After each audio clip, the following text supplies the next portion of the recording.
5 November Marathi रंगभूमी दिन, त्यानिमित्ताने सर्व कलाकारांनी संगीत सूर्य केशवराव भोसले नाट्यगृहात जमलेलो आहोत। या नाट्यगृहाची जर आजची अवस्था बघितली तर हे गेले वर्षभरापूर्वी जळीत झालेलं आहे। साधारणतः प्रशासनानं आम्हाला सांगितलं होतं की 1 वर्षात 9 ऑगस्टला तुम्हाला नाट्यगृह देतो, पण आज साधारण 15 महिने उलटले तरी हे नाट्यगृह आहे त्याच अवस्थेत आहे। त्याचं छप्परसुद्धा तयार झालेलं नाही।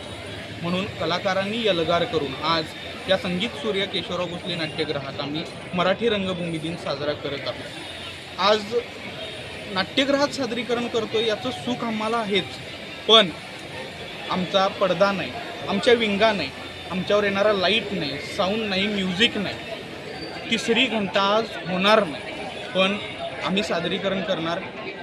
मनात हळहळ आहे, दुःख आहे, पण ह्या स्टेजवर एक सादरीकरण करण्याचं सुख आहे ते आज आम्ही अनुभवणार। माझी प्रशासनाला एवढीच विनंती आहे की आमच्या राजर्षी शाहू महाराजांनी आमच्या डोक्यावर छप्पर दिलं, म्हणजे या प्रशासनाने आणि तिथील समाज कंटकांनी काढून घेण्याचं काम ते आज केलेलं आहे। हे छप्पर लवकरात लवकर आमच्या डोक्यावर द्या आणि आमचं भव्य नाट्यगृह, राजवाड्यासारखं नाट्यगृह, जगात एकमेव राजवाड्यासारखं नाट्यगृह आहे, ते आम्हाला परत दिमाखात द्या आमची कला सादर करायला। एवढीच विनंती। धन्यवाद। बस